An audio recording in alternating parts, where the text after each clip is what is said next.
Hello friend, good morning. स्वागत है आप सभी का नित्य टेक पर। हमारा जो टॉपिक चल रहा है डीसी जनरेटर का आज हम लोग जो ऑब्जेक्टिव टाइप के जो क्वेश्चन है उसका प्रैक्टिस कर रहे थे, उसका हम लोग आज अगला भाग देखते हैं। इस भाग में आज हम लोग क्वेश्चन नंबर 51 से शुरू करते हैं। तो चलिए शुरू करते हैं। आज का हमारा पहला जो क्वेश्चन है 51 नंबर्स, यानी कि शंट जनरेटर की टर्मिनल वोल्टेज में कमी निम्न में से किसके कारण होती है। यानी कि शंट जनरेटर का जो टर्मिनल वोल्टेज होता है उसमें जो कमी होगा किसके कारण से होगा। तो किसके कारण से हो सकता है? आर्मेचर प्रतिरोध, आर्मेचर प्रतिघात, आर्मेचर लीकेज, इनमें से कोई नहीं। तो किनके कारण से क्या होगी? जो जनरेटर का टर्मिनल वोल्टेज में कमी आएगी। तो इसका सही आंसर हो जाएगा आर्मेचर प्रतिरोध, यानी कि आर्मेचर रेजिस्टेंस। ठीक है, आर्मेचर रेजिस्टेंस के कारण क्या होगा? उसका जो टर्मिनल वोल्टेज है उसमें कमी आएगी। ठीक है, चलिए अगला क्वेश्चन देखते हैं। 52 में है, निम्न में से किस डीसी जनरेटर का रेगुलेशन उच्च होता है। बताना है किस डीसी जनरेटर का जो रेगुलेशन होता है सबसे हाई होता है, उच्च होता है। तो इसका सही आंसर हो जाएगा शंट जनरेटर। शंट जनरेटर जो होता है उसका रेगुलेशन जो होता है हाई रेगुलेशन होता है। 53 में है, नो लोड एवं रेटेड आरपीएम प्रचालित। ठीक है, रेटेड आरपीएम पर प्रचालित यानी कि चलने वाली डीसी सीरीज जनरेटर की टर्मिनल पर क्या वोल्टेज होगी। तो क्या वोल्टेज होगी? निम्न वोल्टेज। ठीक है, तो इसका सही आंसर क्या हो जाएगा? सी नंबर, यानी कि निम्न वोल्टेज होगी। 54 बोलता है, निम्न में से किस जनरेटर में वैद्युतिक चुंबक टॉर्क एवं गति विपरीत दिशा में होती है। यानी कि किस जनरेटर में बताना है वैद्युतिक चुंबक जो इलेक्ट्रोमैग्नेटिक जो टॉर्क होता है और जो गति होता है वो विपरीत दिशा में होता है। तो कौन सा मोटर का होता है? तो इसका सही आंसर हो जाएगा शंट जनरेटर, है ना। शंट जनरेटर का क्या होता है? उल्टा दिशा में क्या होता है? गति होता है और विद्युत चुंबकीय टॉर्क होता है। चलिए अगला नंबर देखते हैं हम लोग। ठीक है, 55 नंबर में है, यदि एक स्व उत्तेजित यानी कि सेल्फ एक्साइटेड, ठीक है, डीसी जनरेटर, है ना, नया लगाने के बाद प्रथम परीक्षण यानी कि नया लगाने के बाद जो फर्स्ट टाइम उसको हम लोग उसका रनिंग टेस्ट करते हैं तो उसमें जो वोल्टेज नहीं बताता है, अगर वोल्टेज नहीं बता रहा है तब निम्न में से क्या कारण हो सकता है। नया जनरेटर है, ठीक है, लेकिन उसमें क्या है, हम लोग टेस्ट किए हैं तो उसमें वोल्टेज नहीं बता रहा है, तो इसका कारण क्या हो सकता है। ठीक है, इसका फर्स्ट में बोलता है फील्ड कनेक्शन को बदल देना, फील्ड प्रतिरोध को बढ़ा देना, आर्मेचर इंसुलेशन प्रतिरोध की जांच करना, प्राइम मूवर की स्पीड को बढ़ा देना, है ना। तो इसका सही आंसर क्या हो जाएगा? इसका सही आंसर होगा बी नंबर, यानी कि फील्ड प्रतिरोध को बढ़ा देना। ठीक है, चलिए 56 नंबर देखते हैं। डीसी शंट जनरेटर के बाहरी अभिलक्षण खाली स्थान के बीच संबंध को दर्शाता है। मतलब किसका संबंध को दर्शाता है? क्षेत्र धारा के सापेक्ष प्रेरित विभवांतर बल, टर्मिनल वोल्टेज के सापेक्ष क्षेत्र धारा, प्रेरित विभवांतर बल के सापेक्ष आर्मेचर धारा, टर्मिनल वोल्टेज के सापेक्ष भार धारा। ठीक है, तो कौन सा धारा को, कौन सा अभिलक्षण को दर्शाता है ना।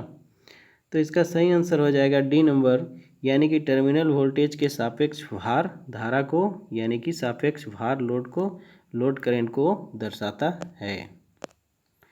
चलिए अगला नंबर है 57 बोलता है, एक लॉन्ग शंट कंपाउंड जनरेटर जनित्र 100 वोल्ट पर 80 एम्पियर की धारा प्रदान करता है।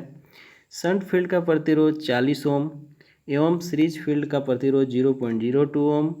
यदि आर्मेचर का प्रतिरोध 0.025 ओम है तो कुल विभवांतर बल क्या होगा? तो कुल विभवांतर बल यानी कि उत्पन्न ईएमएफ, ठीक है, इसका फार्मूला पहले हो चुका है, तो ईएमएफ क्या हो जाएगा? ठीक है, ईएमएफ का फार्मूला जब अप्लाई करिएगा आप तो इसका ईएमएफ सॉल्व करके देखिएगा आप लोग, तो इसका ईएमएफ जो होगा कितना हो जाएगा, इसका ईएमएफ जो प्राप्त होगा 103.663 वोल्ट प्राप्त होगा। ठीक है। 58 नंबर बोलता है एक शंट जनरेटर की नो लोड वोल्टेज 230 वोल्ट एवं लोड पर टर्मिनल वोल्टेज 220 वोल्ट है। यदि फील्ड और आर्मेचर का प्रतिरोध 100 ओम एवं 0.05 ओम हो तो लोड करंट क्या होगी। तो क्या निकालना है, IL यानी कि लोड करंट निकालना है। तो लोड करंट का भी फार्मूला मैंने पहले बता चुका है। तो लोड करंट का फार्मूला अप्लाई करके जब हम लोग इसको निकालेंगे तो लोड करंट हमारा क्या प्राप्त होगा, लोड करंट हमको मिलेगा 197.8 एम्पियर। चलिए आगे देखते हैं। 58 नंबर में एक शंट जनरेटर को, है ना, no load voltage 230 volt, sorry दोस्तों ये क्वेश्चन तो हो चुका है, ठीक है, बार बार ये रिपीट हो चुका है एक बार फिर से। तो हम लोग देखते हैं 59 नंबर। तो 59 नंबर का क्वेश्चन है किसी डीसी शंट जनरेटर की दक्षता उच्च होती है। ठीक है, किसी शंट जनरेटर की जो दक्षता होती है, एफिशिएंसी होती है, उच्च होती है, उसको बताना है। चुंबकीय क्षति यांत्रिक क्षति के बराबर हो। क्षेत्र यानी कि फील्ड ताम्र क्षति यानी कि फील्ड कॉपर लॉस नियतांक क्षति के बराबर हो, यानी कांस्टेंट जो लॉस है उसके बराबर हो। स्ट्रे लॉस और ताम्र लॉस यानी कि कॉपर लॉस के बराबर हो। आर्मेचर ताम्र क्षति यानी कि आर्मेचर कॉपर लॉस नियतांक क्षति के बराबर हो, यानी कांस्टेंट लॉस के बराबर हो। तो इसका सही आंसर क्या हो जाएगा, इसका सही आंसर हो जाएगा डी नंबर, यानी कि आर्मेचर क्षति यानी कि आर्मेचर कॉपर लॉस और नियतांक क्षति के बराबर होगी। 60 नंबर 60 में बोलता है एक डिफरेंशियल कंपाउंड डीसी जनरेटर में ओवर कंपाउंड के कनेक्शन को बदलने के लिए क्या बदलने पड़ेंगे। ठीक है, इसका कौन सा फील्ड को हम लोग चेंज करेंगे तो उसमें परिवर्तन आ जाएगा। ठीक है, आर्मेचर का कनेक्शन को हम लोग चेंज कर देंगे तो क्या होगा, उसमें परिवर्तन आ जाएगा। चलिए 61 नंबर में है एक 10 पोल का, ठीक है, 61 नंबर क्वेश्चन में है एक 10 पोल वाले डीसी जनरेटर में 960 आर्मेचर कंडक्टर और प्रति पोल फ्लक्स 20, है ना, मिली वेबर है, जो कि 600 आरपीएम पर कार्य करता है, जिसमें सिंप्लेक्स वेव वाइंडिंग में बांधा गया है। तो उसका उत्पन्न विभवांतर बल, है ना, विभवांतर बल क्या होगा, तो उसका विभवांतर बल क्या हो जाएगा दोस्तों, विभवांतर बल निकालना है। ठीक है, यानी कि उत्पन्न ईएमएफ निकालना है। ठीक है, तो ईएमएफ बराबर क्या प्राप्त होगा, तो ईएमएफ का फार्मूला में जब पुट करके आप लोग सॉल्व कीजिएगा इसको तो इसका सही आंसर आ जाएगा 960 वोल्ट। ठीक है, चलिए 62 का इलेक्ट्रोप्लेटिंग कार्य के लिए किस प्रकार का डीसी कंपाउंड जनरेटर उपयुक्त होता है। इलेक्ट्रोप्लेटिंग कार्य के लिए किस प्रकार का डीसी कंपाउंड जनरेटर उपयुक्त होता है, तो कौन सा जनरेटर हो जाएगा,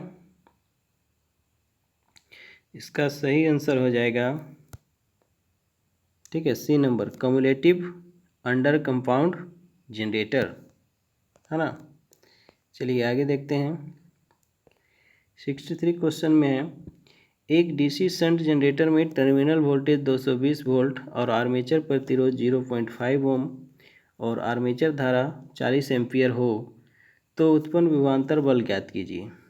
ठीक है, इसमें भी क्या निकालना है, ईएमएफ निकालना है। तो ईएमएफ इसका प्राप्त हो जाएगा, इसका सही आंसर हो जाएगा 240 वोल्ट। ठीक है, इसको आप लोग सोल्व करने का प्रयास कीजिएगा, अगर सोल्व ना हो तो कमेंट करिएगा। ठीक है, तो कमेंट कीजिएगा तो मैं फार्मूला के साथ इसको बताने का प्रयास करूँगा।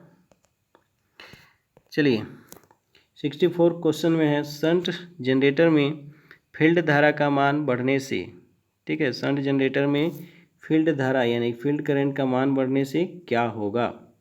तो फील्ड करंट का मान बढ़ने से क्या हो जाएगा, उसमें जो प्रेरित विभवांतर बल का जो मान है वो तीव्रता से क्या हो जाएगा, बढ़ जाएगा। ठीक है, तो इसका सही आंसर क्या हो जाएगा? D number. चलिए 65 नंबर में है, किसी डीसी स्व उत्तेजित जनरेटर यानी कि किसी डीसी सेल्फ एक्साइटेड जनरेटर में अवशिष्ट चुंबकन, ठीक है, जो मैग्नेटाइजिंग फोर्स है उसको समाप्त हो जाने का प्रमुख कारण क्या है? मतलब पूर्ण रूप से समाप्त हो गया है मान के चलते हैं, तो इसका कारण क्या हो सकता है? इसका सही आंसर हो सकता है दोस्तों, इसका सही आंसर क्या हो जाएगा? इसका सही आंसर हो जाएगा डी नंबर, यानी कि भारी ओवरलोड के कारण भी हो सकता है, गंभीर शॉर्ट सर्किट के कारण भी हो सकता है, या जनरेटर को लंबे समय तक हम लोग निष्पादन अवस्था में यानी कि उसको ऐसे ही रख देंगे तो हो जाएगा। ठीक है, तो इसका सही आंसर क्या हो जाएगा? D number. 66 में बोलता है, एक डीसी मशीन में आर्मेचर के सापेक्ष इंटरपोल वाइंडिंग पर कंपनसेटिंग वाइंडिंग दोनों प्रयोग की गई है तब, ठीक है, यानी कि इंटरपोल वाइंडिंग और कंपनसेटिंग वाइंडिंग दोनों किया गया है, तो इंटरपोल और कंपनसेटिंग वाइंडिंग दोनों अगर होगा तो क्या हो जाएगा?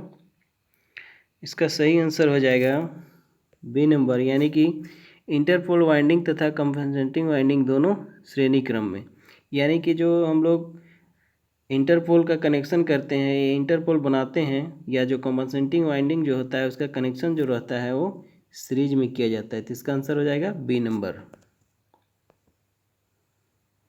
चलिए अगला नंबर देखते हैं 67 नंबर, एक डीसी यौगिक यानी क्या हो गया? कंपाउंड जनरेटर लंबे समय के लिए कार्यहीन रहता है, लंबे समय के लिए उसको हम लोग यूज नहीं करते हैं, तब इसी कारण अपने अवशेष चुंबकत्व को खो देता है, तो अवशेष चुंबकन को पुनः स्थापित किया जा सकता है, मतलब फिर से प्राप्त करने के लिए हम लोग क्या करेंगे? फिर से प्राप्त करने के लिए हम लोग शंट क्षेत्र को डीसी स्रोत से क्या करेंगे? जोड़ देंगे। ठीक है, चलिए हम लोग आगे देखते हैं। 68 नंबर का क्वेश्चन है, एक कंपाउंड जनरेटर में ओपन सर्किट वोल्टेज 250 वोल्ट है, पूर्ण लोड पर टर्मिनल वोल्टेज क्या होगी? तो पूर्ण लोड पर टर्मिनल वोल्टेज सदैव क्या होती है? तो पूर्ण लोड पर जो टर्मिनल वोल्टेज होगी वो होगी सदैव, ठीक है, इसका आंसर हो जाएगा सी नंबर, यानी कि सदैव क्या होगी? 250 वोल्ट से अधिक होगी। चलिए आगे देखते हैं हम लोग। 69 क्वेश्चन है, स्पार्किंग रहित कम्यूटेशन प्राप्त करने के लिए, स्पार्किंग रहित कम्यूटेशन प्राप्त करने के लिए हमको क्या करना पड़ेगा? हमको जो है कार्बन ब्रश का प्रयोग करना चाहिए, इंटरपोल का प्रयोग करना चाहिए, कंपनसेटिंग वाइंडिंग का प्रयोग करना चाहिए, यानी कि इसका सही आंसर क्या हो जाएगा? डी नंबर, यानी कि तीनों का प्रयोग होगा। चलिए 70 नंबर का क्वेश्चन है, उच्च दक्षता प्राप्त करने के लिए डीसी जनरेटर में ब्रूसों को रखना चाहिए। ठीक है, ब्रूसो जो होता है, जो ब्रूस होता है उसका पोजीशन कहाँ पे हमको सेट करना चाहिए? तो डीसी जनरेटर में ब्रूस का जो सही पोजीशन जो होना चाहिए वो कहाँ पे रहना चाहिए? वो रहना चाहिए बी नंबर, यानी कि उदासीन अक्ष यानी कि MNA पर, यानी कि मैग्नेटिक न्यूट्रल एक्सिस पर होना चाहिए। 71 बोलता है, लगातार कार्य करने वाले डीसी जनरेटर के इंसुलेशन प्रतिरोध का मान कम होने का क्या कारण है? तो लगातार काम करने वाले डीसी जनरेटर में इंसुलेशन प्रतिरोध का मान जो है उसको कम करने का सही कारण क्या हो सकता है? उसका सही कारण हो सकता है बी नंबर, यानी कि आर्मेचर तथा रोकर आर्म पर कार्बन चूर्ण का जमा हो जाना। ठीक है, चलिए आगे देखते हैं।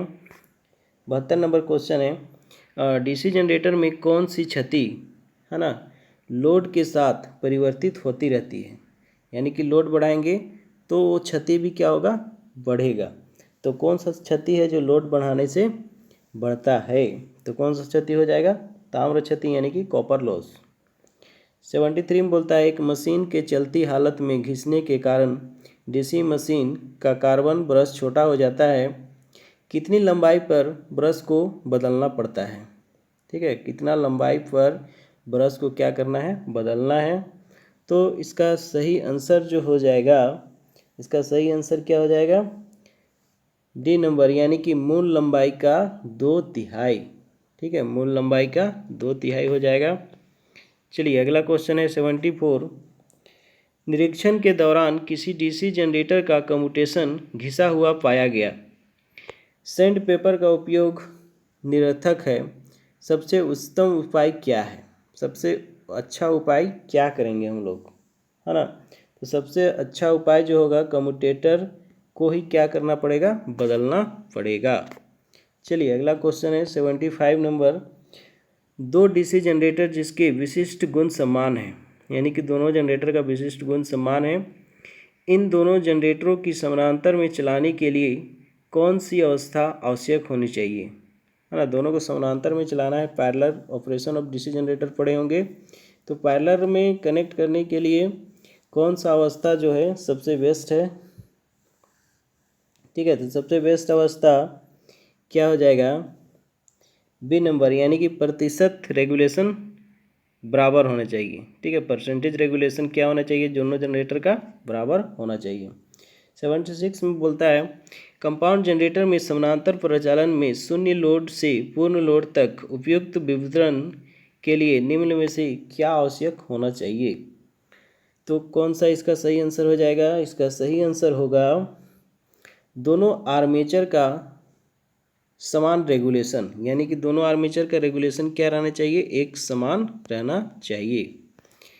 चलिए अगला नंबर है 77 में बोलता है एक डीसी जनरेटर में यदि क्षेत्र परिपथ, फील्ड परिपथ प्रतिरोध, ठीक है, चरम प्रतिरोध से क्या हो, अधिक हो जाए, अधिक हो तो निम्न होगा। ठीक है, ये चारों में से ऑप्शन में से बताना है कि क्या होगा। तो इसका सही आंसर हो जाएगा, इसका सही आंसर होगा सी नंबर, यानी कि जनरेटर वोल्टेज निर्माण करेगा, सॉरी नहीं करेगा। ठीक है, जनरेटर जो है वोल्टेज उत्पन्न नहीं करेगा इस स्थिति पर। 78 बोलता है डीसी जनरेटर आर्मेचर के रफ कम्यूटेशन को किसके द्वारा कम किया जा सकता है? जो रफ कम्यूटेशन है उसको किसके द्वारा हम लोग कम कर सकते हैं? तो किसके द्वारा इसको हम लोग कम कर सकते हैं? इसका सही आंसर हो जाएगा डी नंबर, यानी कि कम प्रतिरोध वाले ब्रूस का प्रयोग करके, यानी कि कम रेजिस्टेंस वाले कार्बन ब्रश का प्रयोग करके हम लोग कर सकते हैं। चलिए 79 नंबर है डीसी जनरेटर में आर्मेचर के सीरीज में कंपनसेटिंग वाइंडिंग प्रदान करते हैं, तो कौन सा डिफ्लेक्ट से बचा जा सकता है, कौन सा डिफेक्ट से हम लोग बच सकते हैं? तो कौन सा डिफेक्ट से हम लोग बच सकते हैं इसके द्वारा? तो इसका सही आंसर हो जाएगा आर्मेचर प्रतिरोध ड्रॉप प्रभाव। ठीक है, आर्मेचर प्रतिरोध ड्रॉप इफेक्ट से बचा जा सकता है। 80 नंबर बोलता है ईडी करंट क्षति कुल क्षति का कितना प्रतिशत होता है? तो ईडी करंट क्षति जो होता है, ईडी करंट जो लॉस होता है, टोटल लॉस जो होता है उसका कितना प्रतिशत होता है? तो उसका कितना प्रतिशत होता है? ए नंबर, यानी कि 20 से 30% होता है। ठीक है, चलिए अगला नंबर है 81। DC generator DC machine hysteresis क्षतियाँ निम्न पर निर्भर करती है। डीसी मशीन का जो हिस्टेरेसिस लॉस है निर्भर किस पर निर्भर करती है उसको बताना है ना? तो किस पे निर्भर करेगा? लौह के यानी कि आयरन के आयतन पर, फ्लक्स के घनत्व के उच्चतम मान पर, सी में है चुंबकीय उत्क्रमण की आवृत्ति पर। तो इसका सही आंसर क्या हो जाएगा? डी नंबर, यानी कि तीनों पर ये निर्भर करता है। चलिए अगला नंबर है फील्ड पोल के नीचे वायु गैप की तुलना में इंटरपोल के नीचे वायु गैप क्या होना चाहिए? क्या होना चाहिए? इसका सही आंसर हो जाएगा बी नंबर, यानी कि जनरेटर तथा मोटर दोनों से कम होता है। ठीक है, इस तरह से दोस्तों आज का जो हमारा सीरीज़ था क्वेश्चन आंसर का, यहीं पे हम लोग समाप्त करते हैं। तो इस तरह के और नए नए वीडियो और इस तरह के नए नए क्वेश्चन की जानकारी के लिए मेरा यह जो यूट्यूब चैनल है नित्या टेक, इसको आप लोग लाइक शेयर सब्सक्राइब कमेंट करते रहिए। तो चलिए आज के लिए धन्यवाद।